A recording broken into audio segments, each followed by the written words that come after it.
நீழல் தரும் இவள் பார்வை வழியெங்கும் இனி தேவை உயிரே உயிரே உயிர் நீதான் என்றார் உடனே வருவாய் உடல் சாகும் முன்னால் அனலின்றி குளிர் வீசும் இது எந்தன் சிறைவாசம் இது நீ மட்டும் வேண்டும் பெண்ணே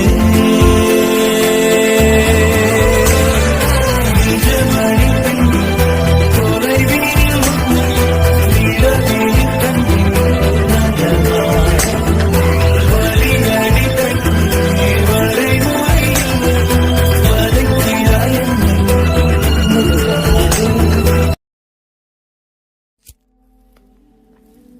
കിടന്ന് ഉറങ്ങുന്നുണ്ടല്ലേ സമയം ഇത്രേ.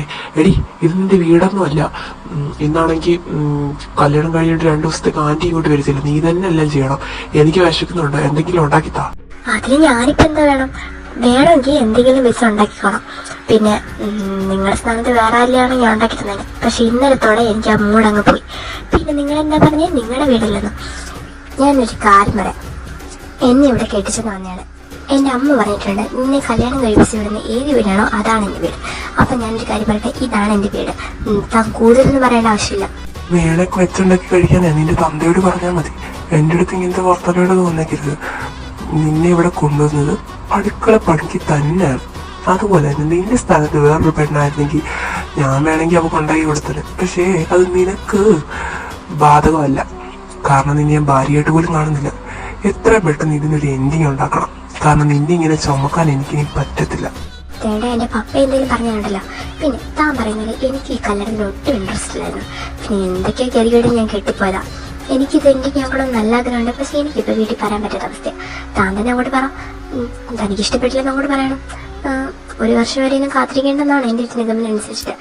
താൻ എന്തെങ്കിലും ചെയ്യാൻ നോക്കുക. എനിക്ക് ബന്ധത്തിന് താല്പര്യമില്ല. നല്ല കോമഡി. അങ്ങനെ പറയാൻ കഴിയുമായിരുന്നെങ്കിലേ ഞാൻ ആ കല്യാണ ദിവസം തന്നെ പറഞ്ഞേ. എനിക്ക് പറയാൻ പറ്റാത്തൊരവസ്ഥയാണ്. പിന്നെ നിന്നെ ചുമക്കാന്നുള്ളവരിക്കും ദൈവവിധി. പക്ഷെ നീ ഒരു കാര്യം ഓർത്തോ, ഒരു ഭാര്യ ഭർത്താവ് ബന്ധം നമുക്കിടയിലേ കാണത്തില്ല. എന്നിൽ നിന്നൊരു സ്നേഹത്തോടൊരു നോട്ടം പോലും നിനക്കുണ്ടാവത്തില്ല.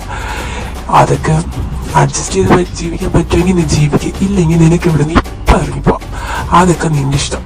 പിന്നെ ഇവിടെ നിൽക്കുമ്പോൾ കുറച്ച് നിബന്ധനകളുണ്ട്. എന്റെ കാര്യം നോക്കി ഇവിടെ ജീവിക്കണമെങ്കിൽ മാത്രം ജീവിച്ചാൽ മതി. പ്രത്യേകിച്ച് അടുക്കള പണി, എന്റെ തുണി കഴുകൽ, ഇതൊക്കെയുള്ളൂ നിനക്ക് ഇവിടെ ജോലി. ശമ്പളം ഉണ്ടോ എന്ന് ചോദിച്ചാൽ അത് ഞാൻ ആലോചിക്കട്ടെ. അതൊക്കെ താങ്കളുടെ നടക്കാത്ത ആഗ്രഹമാണ്. ഇവിടെ എനിക്ക് എന്റേതായ കുറച്ച് ഇഷ്ടങ്ങളുണ്ട്. ഞാൻ എന്തായാലും കുറച്ച് സങ്കടത്തിലൊക്കെ വന്നേ. അതൊന്നും തനിക്കില്ല. അപ്പൊ എന്താ, എന്റെ കാര്യം ഞാൻ നോക്കിക്കോളാം. താൻ തന്റെ കാര്യം നോക്കിക്കോളും. തനിക്ക് വേണമെങ്കിൽ എന്തെങ്കിലും കുക്ക് ചെയ്ത് കഴിക്കാം. അത് എന്നെ ബാധിക്കുന്ന കാര്യമില്ല. തനിക്ക് വേണമെങ്കിൽ എനിക്ക് തരാം, വേണമെങ്കിൽ എനിക്ക് തരണ്ട. എനിക്ക് ഉണ്ടാക്കി കഴിക്കറിയാം. പക്ഷെ ഞാൻ എന്തായാലും തനിക്ക് ഷെയർ ചെയ്യത്തില്ല. നിന്റെ ഇഷ്ടങ്ങളൊക്കെ എനിക്കറിയാം. എന്താ വൈകിട്ടൊന്ന് ബാറിൽ പോവാ, 2 അടിക്കുക, ഏതിലോമാരായിട്ട് കറങ്ങാൻ പോവാ, ഇതൊക്കെ ആയിരിക്കുമല്ലോ. നിന്നെ പറഞ്ഞിട്ട് കാര്യമില്ല, നിന്റെ അപ്പനെ പറഞ്ഞാൽ മതി. ഞാനൊരു കാര്യം പറഞ്ഞേക്കാം. അന്ന് കണ്ടത് എൻ്റെ ഒരു ഞാൻ ആദ്യമായിട്ടാണ് അവിടെ ബാർ വന്നത്.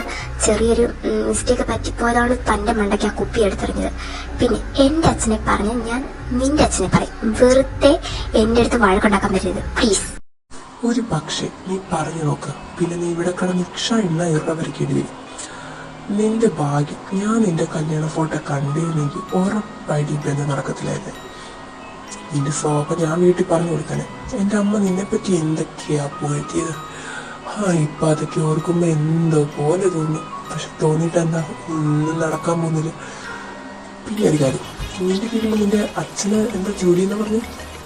ഒരു ഗതിയും പരഗതിയും ഇല്ലാത്ത വീട്ടിൽ നിന്ന് ഇത്രയും വലിയൊരു ഫാമിലിയോട്ട് വരുന്നു. At least give respect. അല്ലെങ്കിൽ കുറച്ച് ഡിസിപ്ലിൻ എങ്കിലും കാണിക്കാൻ പഠിക്കും. ശരിയാ, എന്റെ പപ്പയ്ക്ക് ജോലിയില്ലായിരിക്കും. പപ്പയ്ക്ക് ഇപ്പം കുറച്ച് ഹെൽത്ത് ഇഷ്യൂസ് ഉള്ളതാണ് പപ്പ ജോലിക്ക് പോകാതെ. അല്ലാതെ ഇത്രയും കാലം ഞങ്ങൾ നല്ല അന്തസ്സായിട്ട് തന്നെ ജീവിച്ചത്. പിന്നെ എന്റെ കല്യാണത്തിന് കുറച്ച് കടം മേടിക്കേണ്ടി വന്നു. അതെ, എന്നാലും എന്നെ ഇവിടെ അന്തസ്സായിട്ട് തന്നെയാണ് കെട്ടിച്ചത്. എനിക്ക് അതോർത്തിട്ട് അഭിമാനമേ ഉള്ളൂ. പിന്നെ താൻ എൻ്റെ അച്ഛനെ പറയുന്നത് എനിക്ക് കൂടുതൽ അങ്ങോട്ട് കേട്ടിരിക്കാൻ പറ്റില്ല. പിന്നെ താനിക്ക് അച്ഛൻ്റെ വിലയൊന്നും മനസ്സിലാകത്തില്ല. താന് തൻ്റെ അച്ഛനെ മിണ്ടുപോലും ഞാനൊന്നും കണ്ടിട്ടില്ല. പിന്നെ എന്തായിരുന്നു താൻ പറഞ്ഞത്? പൈസ ഇല്ലാത്ത വീട്ടുകാർ. എനിക്കിത് കണ്ടിട്ട് എത്ര പ്രത്യേകിച്ചൊന്നും തോന്നില്ല. കാരണം ഞങ്ങൾ പണ്ട് ഇത്രയൊക്കെ സ്റ്റേജിൽ നിന്നതാ. ചെറിയ കടം വന്നുകൊണ്ടാണ് ഞങ്ങൾക്ക് ഇപ്പം ഇങ്ങനെയൊക്കെ ആയി പോകേണ്ടി വന്നത്. അല്ലാതെ ഞാൻ കാശും ഇതൊന്നും കാണാതെ കണ്ട് വളർന്നതൊന്നുമല്ല. എനിക്ക് എന്റെ തന്തയോട് നല്ല സ്നേഹം ഉണ്ടാവും. നിന്നെ കാണിക്കേണ്ട ആവശ്യമില്ല. നീ ഇങ്ങനെ ചിലയ്ക്കുന്നത് നിന്റെ അപ്പനോട് പോയി പറ, എന്റെ അടുത്ത് പറയാൻ നിൽക്കണ്ട. അതെങ്ങനെ ഇഷ്ടമാണെന്നൊക്കെ പറഞ്ഞാലേ അപ്പുറത്തും ഇപ്പുറത്തുള്ള ജീവിതമല്ലേ. നിങ്ങൾ അവരോട് മര്യാദയ്ക്ക് പോലും സംസാരിക്കാൻ ഞാൻ കണ്ടിട്ടില്ല. പിന്നെ താനീ പറഞ്ഞ സ്നേഹം എവിടെ കിടക്കുന്നത് എനിക്കൊന്നും അറിയത്തില്ല. പിന്നെ തനിക്കൊരു ഫാദർ ഫീലിംഗ് ഒക്കെ വരണമെങ്കിൽ താൻ നാളെ ഒരു അച്ഛനാവണം. തനിക്ക് നാളെ ഒരു മോളുണ്ടാവുമല്ലോ. അപ്പൊ തനിക്ക് മനസ്സിലായതിലേക്ക് വിഷമം. എന്നാലേ അന്നേരം നോക്കാവേ. ഇപ്പൊ സംസാരിക്കാൻ ചേട്ടായിക്ക് കുറച്ച് സമയം കുറവാണ്. അയ്യോ, ഒരു കേട്ടായി വന്നിരുന്നു. Hi Kevin, good morning. ഞാൻ നിനക്ക് വേണ്ടി കുറച്ച് ഫുഡ് ഉണ്ടാക്കിയിട്ടാണ് വന്നത്. എനിക്കറിയാം നിന്റെ ടേസ്റ്റ് എന്തായാലും അവിടെ ഉണ്ടാക്കുന്നതിനകത്ത് വരുത്തില്ല. കാരണം ഐ നോ യുവർ ടേസ്റ്റ്. കിച്ചണിൽ വന്ന് നോക്കിയപ്പോഴത്തേക്കും കറക്റ്റായി. ഒന്നും വെച്ചിട്ടില്ല. എന്താ അവളെ എഴുന്നേറ്റ് ഇതുവരെയായിട്ടും? ഇന്നലെ രാത്രി ഞങ്ങൾ രണ്ടുപേരും നല്ല ടയർഡായിരുന്നു. അപ്പൊ മോർണിംഗ് എഴുന്നേക്കാൻ കുറച്ച് വൈകി. സോ ഞാൻ അവളോട് പറഞ്ഞു, നീ കുറച്ചു നേരം കൂടി കിടന്നു, ബേബിക്കുള്ള ഫുഡ് ഞാൻ കൊണ്ടുവരാന്ന്. അതാ. എന്റെ പൊന്നിക്കേവിന് നിനക്ക് അഭിനയിക്കാൻ അറിയത്തില്ല. പിന്നെ വെറുതെ എന്നാത്തിനാ നീ ഇങ്ങനെ അഭിനയിക്കുന്നത്? എന്നോട് ദേവയെല്ലാം പറഞ്ഞു. അത് കേട്ടപ്പോൾ തന്നെ എനിക്ക് നല്ല വിഷമം തോന്നി. എനിക്ക് മനസ്സിലാവും എന്റെ സിറ്റുവേഷൻ. എനിക്കറിയാം എനിക്ക് ഇതുവരെ ഒരു പെൺകുട്ടിയുടെ ഒരു ഫീലിങ്സും തോന്നിയിട്ടില്ലെന്ന്. അപ്പൊ പെട്ടെന്ന് ഇങ്ങനെ കല്യാണം കഴിച്ച് നോടാ നിനക്കുള്ള ഫുഡുമായിട്ടല്ല വന്നിരിക്കുന്നത്. കഴിച്ചിട്ട് പോയാൽ മതി. അയ്യോ, ഇനി ഇതേതാണോ മാറണം. മൈൻഡ് ചെയ്യാതെ അടുക്കളയിലോട്ട് പോവാം. ഹേ ടിസ, ഐ ആം ജെനി. ഞങ്ങൾ തമ്മിൽ ചെറുപ്പം മുതലേ നല്ല ഫ്രണ്ട്സാണ്. എന്റെ വീടിവിടെ അടുത്തല്ല. ഇവര് മിക്ക ഫുഡും ഞാൻ തന്നെ ഉണ്ടാക്കിക്കൊണ്ടിരുന്നത്. ഇവന് ഞാൻ വെക്കുന്നതാണ് ഇഷ്ടം ഏറ്റവും കൂടുതൽ. താനങ്ങനെ ഇവിടെ ബുദ്ധിമുട്ടേണ്ട ആവശ്യമൊന്നുമില്ല. കാരണം ഇതിനുള്ള ഫുഡെല്ലാം ഞാൻ ഉണ്ടാക്കിക്കൊണ്ട് വന്നു. അയ്യോ, ഇച്ചയ്ക്ക് അങ്ങനത്തെ ഇഷ്ടങ്ങളൊക്കെ ഉണ്ടായിരുന്നു. അറിഞ്ഞില്ല. ചേച്ചി കുറച്ച് പഠിപ്പിച്ചു തരണേ. ഇനി അതുപോലത്തെ ടേസ്റ്റിയായ ഫുഡ് ഉണ്ടാക്കി കൊടുക്കാലോ. എന്താടാ, ആള് ഭയങ്കര സ്മാർട്ടാണല്ലോ. നിന്റെ ദേഷ്യമൊന്നും ഇവിടെ അടുത്ത് പോകും തോന്നില്ല. അതിന് ഞാൻ വേറെ ജനിക്കണം. നിനക്കറിയാലോ, നീ എന്നല്ല ഏതൊരുത്തി എന്റെ അടുത്ത് എങ്ങനെ പെരുമാറുന്നു അവൾക്കുള്ള തിരിച്ചുള്ള മറുപടി ഞാൻ അപ്പൊ തന്നെ കൊടുക്കും. അല്ലാതെ പിന്നത്തേക്കൊന്നൊന്നുമില്ല. അതിപ്പോ ഭാര്യയല്ല ഏതവളാണെങ്കിലും കൊടുക്കേണ്ടത് അപ്പൊ തന്നെ ഞാൻ കൊടുത്തിരിക്കും. പിന്നെ എന്നെ അനുസരിച്ച് ജീവിക്കണമെന്ന് ഞാനിവിടെ പറയത്തില്ല. പക്ഷെ എന്നെ അനുസരിച്ച് ഇവിടെ ജീവിക്കാൻ പറ്റത്തുള്ളൂ. നിന്നെ അനുസരിച്ച് എന്തായാലും കേരളം ഇവിടെ ഇവിടെ ജീവിക്കത്തില്ല. കാണിച്ചു തരാം. 2 മാസത്തിനുള്ളിൽ ഞാൻ ഇവിടെ അവിടെ അടിച്ച് പുറത്താക്കും. എനിക്കറിയോ, ഞാൻ എത്ര നാൾ മുമ്പ് സ്നേഹിച്ചു നിന്നെ. എന്നിട്ട് ആൻറ്റി പറഞ്ഞെന്താ എനിക്ക് ക്വാളിഫിക്കേഷൻ ആയിരുന്നു. അവർക്കില്ലാത്ത എന്ത് ക്വാളിഫിക്കേഷൻ എനിക്ക് വേണ്ടത്. കാണിച്ചു തരാം. ഹലോ, എടാ മക്കളെ, നീ എന്തിനാടാ ഈ കല്യാണം കഴിഞ്ഞിട്ട് 1 മാസത്തിനുള്ളിൽ നീ വർക്കിന് ഇറങ്ങിയത്? ഞാൻ അറിഞ്ഞത് നീ അതിന്റെ പിറ്റേ ദിവസത്തോടെ തന്നെ ഇറങ്ങിയതാണല്ലോ. മക്കളെ, കുറച്ചുകൂടെ റെസ്റ്റ് എടുത്തിട്ട് പോരായിരുന്നടാ. ഇപ്പോഴെങ്കിലും വരാൻ തോന്നിയല്ലോ. നിങ്ങളെ ഞാൻ ഒരുപാട് പ്രതീക്ഷിച്ചിരുന്നു. ഞാൻ അന്ന് വരാതിരുന്നതിന്റെ കാരണം നിങ്ങൾക്ക് അറിയാലോ. അന്ന് എനിക്ക് അമ്മയെ ധിക്കരിച്ച് അവിടെ വരാൻ പറ്റത്തില്ലായിരുന്നു. പക്ഷെ അതുപോലല്ല, നിങ്ങൾക്ക് എന്റെ കല്യാണത്തിനൊന്ന് വരാമായിരുന്നു. നിങ്ങൾ വന്നില്ല. എന്തിനിങ്ങനെ വാശി പിടിച്ച് എന്നെ കൊണ്ടൊന്ന് പറയിപ്പിക്കരുത്. മോനെ, പക്ഷേ നിന്റെ കല്യാണത്തിന് വരത്തില്ലായിരുന്നു.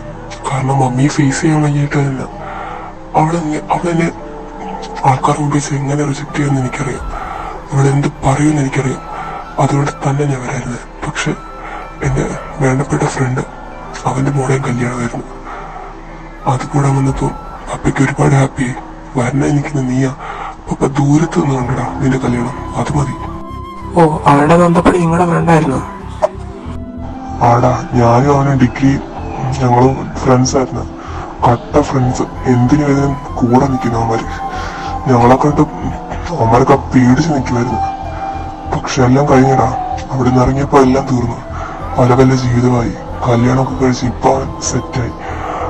പെട്ടെന്നൊരു നിമിഷം കണ്ട വഴി വെച്ച് കല്യാണമായി. കല്യാണം വിളിക്കാൻ വന്നു. എന്റെ മോന്റെ തന്നെ കല്യാണത്തിന് എന്നെ വിളിച്ചെന്ന് പറഞ്ഞിരുന്നെങ്കിൽ പോട്ടാ. നല്ല വിഷമമുണ്ടല്ലേ? പപ്പ എന്തിനാ അന്ന് അതിന് കൂട്ടി നിൽക്കാൻ പോയത്? അറ്റ്ലീസ്റ്റ് മമ്മിയോടെങ്കിലും ഒന്ന് ചോദിക്കാമായിരുന്നു. മമ്മിക്കും അതുപോലെ തന്നെ അവകാശമില്ലേ? പപ്പ എന്നങ്ങനെ കാണിച്ചിട്ടാ മമ്മി ഇങ്ങനെ കാണിച്ചത്. മമ്മിക്ക് എപ്പോഴും വാശിയായിരുന്നു. നല്ലൊരു പെൺകുട്ടി എനിക്ക് കണ്ടുപിടിക്കണമെന്ന് മമ്മി എപ്പോഴും പറയും. മമ്മിയുടെ സെലക്ഷൻ തെറ്റുമില്ലെന്ന് എനിക്കറിയില്ല. പക്ഷെ മമ്മി ഭയങ്കര ഹാപ്പിയാ പപ്പ. മമ്മി എന്തോ നേടിയെടുത്ത് വലിപ്പം നടക്കുന്നത്. ആടാ എന്റെ മരുമോൾ എങ്ങനെ ഉണ്ടടാ? ചെറുപ്പത്തിലെങ്ങാണ്ട് പണ്ടെപ്പോഴും ഞാൻ അവളെ കണ്ടിട്ടുണ്ട്. കുഞ്ഞായിരുന്നു, കൈക്കുഞ്ഞ്. അന്ന് നല്ല രസമായിരുന്നല്ലോ അവളന്ന്. ഇപ്പം വലുതായി. ഞാൻ കണ്ട അവളെ ദൂരത്ത് നിന്നാ കണ്ടത്. നിന്റെ മമ്മി എടുത്ത് നിൽക്കുന്നോണ്ടൊന്നും വരാൻ പോലും പറ്റിയില്ല. പിന്നെ അവൻ എന്നെ കുറെ വട്ടം വിളിച്ചായിരുന്നു. ഞാൻ പറഞ്ഞ എടാ ഞാനിവിടെ നിൽക്കാം, അല്ലെങ്കിൽ ഇപ്പൊ വരും, അങ്ങനെയൊക്കെ പറഞ്ഞ് തിരക്കുള്ളതൊക്കെ പറഞ്ഞ് എങ്ങനെ ഒഴിഞ്ഞു മാറിയില്ല. എല്ലാം മമ്മിയുടെ തീരുമാനമായിരുന്നു.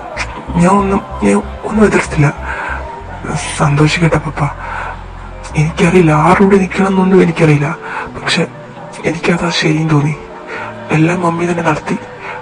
ഞാനൊന്നും പെണ്ണ് കാണാൻ പോലും പോയില്ല, ഫോട്ടോയും കണ്ടില്ല. എനിക്ക് ഉറപ്പായിരുന്നു മമ്മിയുടെ സെലക്ഷൻ തെറ്റത്തില്ലെന്ന്. എല്ലാം മമ്മി തന്നെ ചെയ്തത്. ഈ നിമിഷം വരെ മമ്മി ഹാപ്പിയാ. അത് മതി പപ്പ.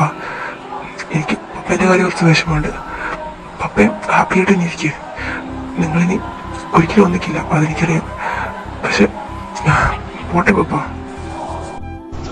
ആടാ കഴിഞ്ഞ കാര്യമൊക്കെ പോട്ട് മതി. ഇനി അതൊന്നും ഓർത്തിട്ട് കാര്യമില്ല. അവളെ ഹാപ്പിയായിട്ട് തന്നെ ജീവിക്കട്ടെ. പപ്പയ്ക്ക് ഇനി ജീവിക്കണം. മക്കളിനി അതൊന്നും കണ്ട് വിഷമിക്കൊന്നും വേണ്ട. ഇനിയും നല്ലൊരു ജീവിതം നോക്കാൻ നോക്ക്.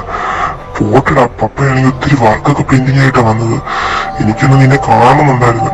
2 ദിവസം മുമ്പ് ഞാൻ വന്നായിരുന്നു, നീ ഇവിടെ ഇല്ലായിരുന്നു. പിന്നെ ഫോൺ വിളിക്കുകയാണെങ്കിൽ ആ കൊച്ച എടുക്കുന്നെങ്കിൽ പോട്ടെ മതിയാ.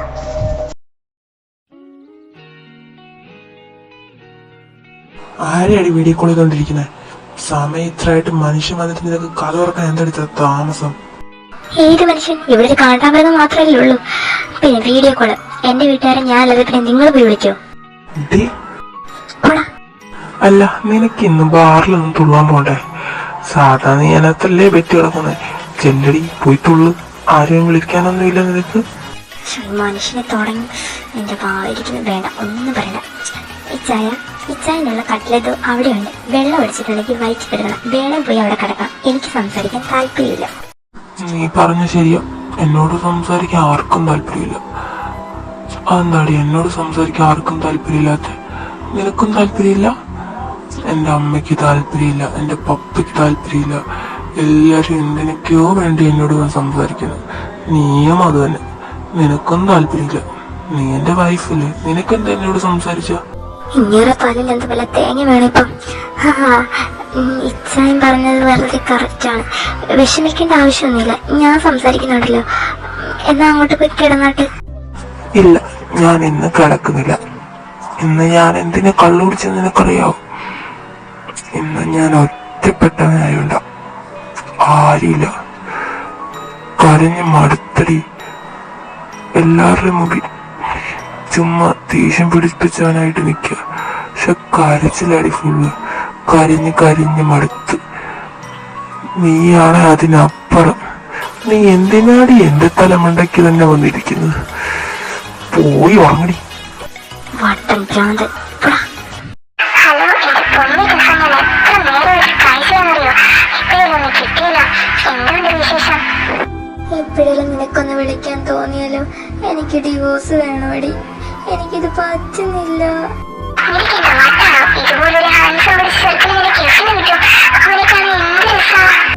രസം മാത്രമേ ഉള്ളൂ. മനസ്സ് നിറച്ച് മളിച്ച സംഭരം. അങ്ങനെ എപ്പോഴും എന്നോട് ദേഷ്യപ്പെടുവാടി. ചുമ്മാ കാര്യമില്ലാതെ കല്യാണത്തിന്റെ പിറ്റേ ദിവസം തൊട്ട് അവൻ എന്നെ ടോർച്ചർ ചെയ്തോണ്ടിരിക്കുക.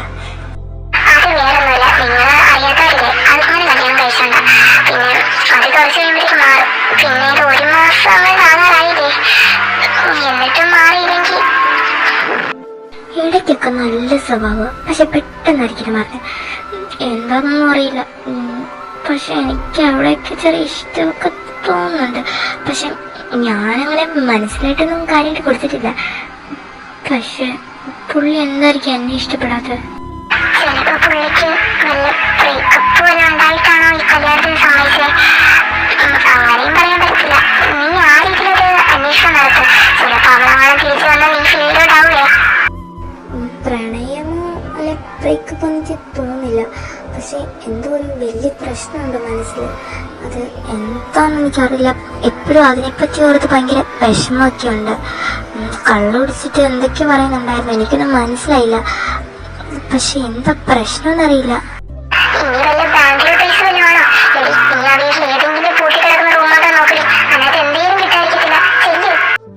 കിഴങ്ങനെ ഞാനല്ലാതെ ആര് സ്നേഹിക്കാനാ? എന്നാലും ഞാൻ നോക്കട്ടെ.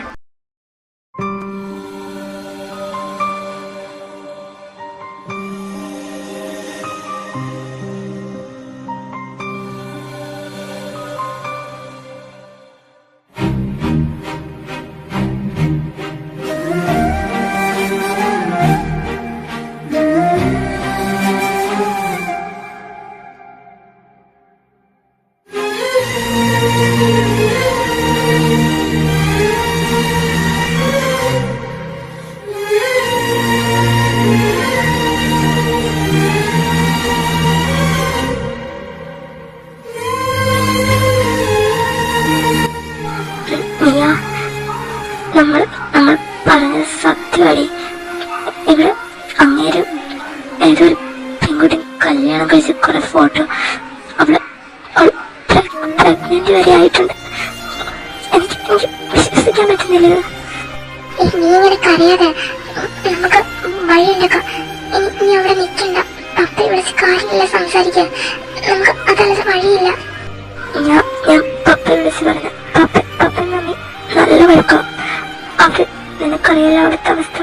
അവരൊന്നാതെ എന്തിനൊക്കെ പേര് വഴക്കുണ്ടായിക്കൊണ്ടിരിക്കുക. അതിലേക്ക് ഇതോടായിക്കഴിഞ്ഞാൽ പപ്പ നല്ലപോലെ മമ്മി ഷോ ചെയ്യും. ഇതല്ലാതെ എനിക്ക് വഴിയില്ല. ഞങ്ങൾ എന്തായാലും ഒന്നിക്കത്തില്ലല്ലോ. പക്ഷെ എനിക്കറിയില്ല, എനിക്ക് അവസ്ഥ വന്നല്ലോ. അങ്ങനെയൊക്കെ ചെയ്യാൻ എനിക്ക് ചിന്തിക്കാൻ പോലും പറ്റുന്നില്ല. അറിയാതെ പിന്നെ ചീറ്റ് ചെയ്തവരോട് ജീവിക്കാനാ. ഇത് ആരും ചെയ്തതിനെക്കാട്ടി ചതിയായിക്കോ വരും. ഇനി എന്താ നമ്മൾ ചെയ്യുന്നത്? ഇനി എല്ലാം അനുഭവിച്ച് അവിടെ ജീവിക്കുന്ന എനിക്ക് കാണാൻ പറ്റത്തില്ല. ഞാൻ നിന്നെ വിളിക്കാം.